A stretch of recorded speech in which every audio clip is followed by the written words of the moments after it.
Well, as you can tell, it's getting a little darker here in Honolulu, so I need to finish this up before the sun sets. It'll be a beautiful sunset, I hope.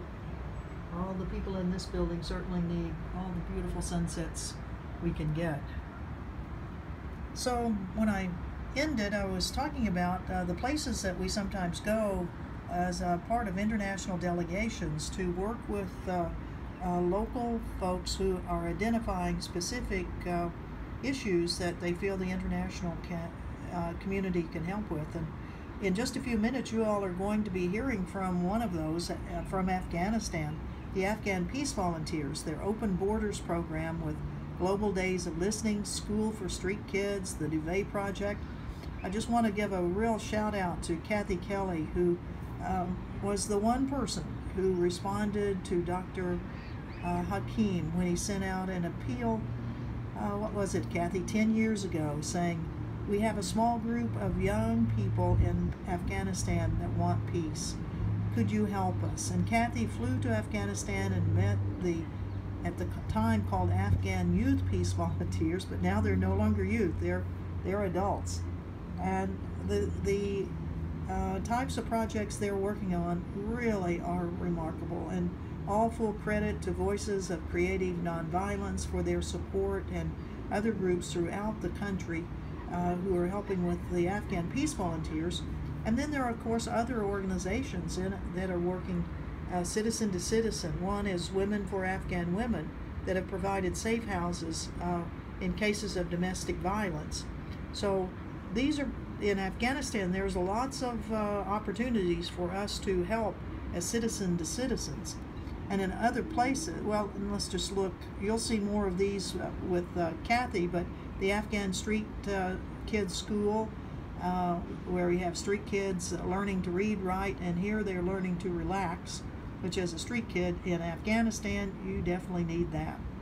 And then here are lines of people that are getting blankets or duvets that have been constructed and have been sewn together with sewing machines provided by the project and the international community to women who seldom get out of their houses or out of their tents. So it's a wonderful project, and I hope you talk to the Afghan Peace Volunteers about that. And going on to other places where we as Americans can help on an international level. Iraq, which has been the scene for nearly 30 years of U.S. intervention. Iraq, where Voices for Creative Nonviolence challenged the U.S. blockade in the 1990s, and all credit for the 30 or 40 trips that Kathy and other members of, at that time it was Voices in the Wilderness, that they made to challenge the U.S. government and its blockade, its quarantine, and working with local Iraqi groups there. Christian Peacemakers teams still have teams that are there. In fact, I'm going to be going to northern Iraq in September to Iraqi Kurdistan. That's the first trip I will have made into Iraq after I resigned. I felt it was a little dangerous for me to be going in there on the issue after having resigned, so I haven't done it. Another group that has projects there is Veterans for Peace. Our Veterans for Peace has had an Iraq water project for the last 20 years, and here we have students in schools and communities that have benefited from the water project, which is bringing in pumping devices so that clean water can be available to schools and their neighborhoods. And then let's go to another part of the world where the international attention is needed, and we as citizens, as citizen diplomats. Peace on the Korean Peninsula. I was a part of a group called Women Cross the Demilitarized Zone. 30 international women, including 2 Nobel Peace Laureates from 15 countries, representing many national and international organizations. Gloria Steinem was the honorary chair. We had Nobel Peace Women, the international president of WILF, Medea Benjamin and Jody Evans of Code Pink Women for Peace. We had Suzio Takazato of Japan, or Okinawa Women Against Military Violence, the Veterans for Peace. And we had formed an alliance with the Women's Federation in North Korea and with women's organizations in South Korea, including Women Making Peace, YWCA, and 17 other groups in South Korea. Now, talk about a challenge. This was really a challenge in getting permission from both the North Korean government, the South Korean government, and the United Nations to hold peace conferences first in North Korea, and then 2 peace marches, and then going across the DMZ and holding a peace march and a peace conference in Seoul, South Korea. And that was in 2015. Here we have on the left the march that we had with 5,000 North Korean women, and then on the right is the blanket quilt that had fabric from both North Korea and South Korea sewn together, as we talk about ways to, and in this critical time right now, that we need dialogue and not military confrontation. So this is a citizens' initiative to have contact with people we need to know more about. It's difficult right now with the U.S. now with a travel ban going into effect in North Korea, but we're going to challenge that. We certainly are. As people have challenged the travel bans into Cuba and other places, we cannot let this stand without us challenging that. And then still on the Korean Peninsula, other things that we're working on: Save Jeju Island, the opposition to construction of the naval base there. It's been going on for 8 years, and an alliance with local activist groups in South Korea, mainland groups, some of which are called Spark, Frontiers, and elements of the Catholic Church. U.S. groups have been very, very good. Catholic Workers, Vets for Peace, the Global Network to Keep Nuclear Weapons Out of Space, all have sent delegations there. And I must say, I know that there are a lot of other, there are groups that I've not mentioned in each one of these, and please, in your discussion time, bring up other groups that I may have inadvertently left out. Another issue in South Korea is the THAAD missiles that the United States has now put into South Korea as a response to the missile testing that the North Koreans are doing. But there is a big opposition to the THAAD missiles in South Korea. Many people believe it is a provocative movement by the United States, and certainly the new president of South Korea initially said that he was going to be relooking this issue of THAAD missiles.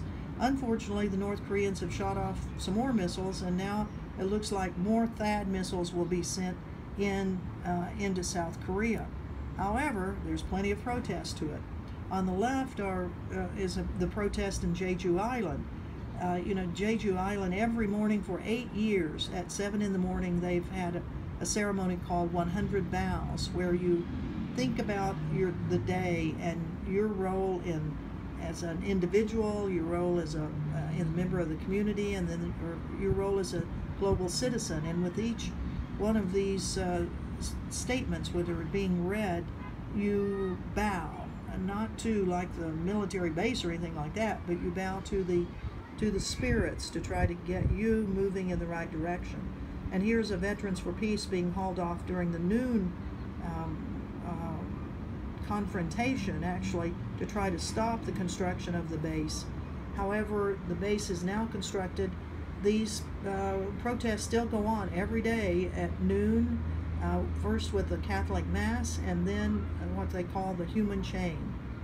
And on the right are some of the demonstrations against the deployment of the THAAD missiles. The grassroots South Koreans have really done a great job in mobilization, not only in Seoul, the capital, but in Sanju, where the THAAD is being deployed. And another part of the world, in Asia, that has had a large amount of protests that the international community has assisted with. This is Save Hanoko or Ora Bay from the U.S. military runway construction. The local groups in Okinawa are tremendous, just tremendous. And they are appreciative, though, of groups that come to Okinawa in solidarity with them. Veterans for Peace has had 2 groups there. The Global Network Against Nuclear Weapons in Space has had groups. They have a peace walk in Okinawa every year, as they do on Jeju Island. And in fact, the one in Jeju Island is going on right now. Another issue in Okinawa is the Take Nature Preserve, where the U.S. military has now built concrete landing pads for the helicopter Osprey, and local groups there are protesting that, and U.S. groups in solidarity. And another place in Okinawa is Futimba, an air base that's right in the middle of a built-up area. When it was first built back in after World War II, it was in kind of like rice paddies, but subsequently the area has grown up, and now helicopters and fixed wings are landing there, and several have crashed and killed people in the area. So the local activists are trying to get it closed. And another place in Asia, where lots of, first here are some photographs again of the big protests that take place in Hanoko every single day, 7 days a week. There is a protest, a very well organized protest. It's called the Hanoko University, because for 7 hours every day they have speakers, they have events, and are right out in front of the military base where this runway is being built. Another place where international alliances are important, and that's in Vietnam. Here it is 50 years after the My Lai massacre, actually. We still are dealing with the effects of the United States and its Agent Orange and exploding ordnance. The amount of Agent Orange and dioxin that was sprayed over Vietnam and Laos and Cambodia is horrific, and people are still suffering from it, as they are suffering from ordnance that explodes. Veterans for Peace has a major project in both Agent Orange and unexploded ordnance. Also, other groups that are working there, the Friendship Village and the Vietnam Veterans Against the War. And here's some pictures of 50 years ago when the United States was spraying an incredible amount of truly chemical warfare on the people of Vietnam. And here is a young person who is still 3 generations later. This Agent Orange is still coming out in birth defects. And another issue that we're working on as we move from specific locations but to specific issues, the assassin drone program that the United States has, that we know that the thousands of people around the world who have been killed with assassin drones in signature strikes, and people that just fit a certain profile, not necessarily knowing who they are, but because they're young men with facial hair, they become targets. And in the United States, we've had extremely important protests at Creech Drone Base in Nevada, Hancock Air Base in New York, the military base in Des Moines, Iowa, Volk Field in Wisconsin, and other places. And groups that have been really active: Code Pink Women for Peace, Veterans for Peace, Catholic Workers, Voices for Creative Nonviolence, Wisconsin Coalition to Ground the Drones and End the Wars, the No Drones Network, and many, many more. And from these, we see that there are very vivid protests. And here on the left is one of 3 people who this last Easter were on a cross made out of a drone. You talk about dramatic. Hancock protesters really have some creativity. And then on the right are protests at Creech Drone Base. The next one will be held in October, and we hope that you all can attend. Assassin drone protests are done in the UK through Reprieve and the Bureau of Investigative Journalism, in Germany with the Stop Ramstein Air Base Coalition. I'll be going there in September for their probably 5,000 people that will be at that protest. And then in Afghanistan, Pakistan, and Yemen, there are human rights lawyers that are bringing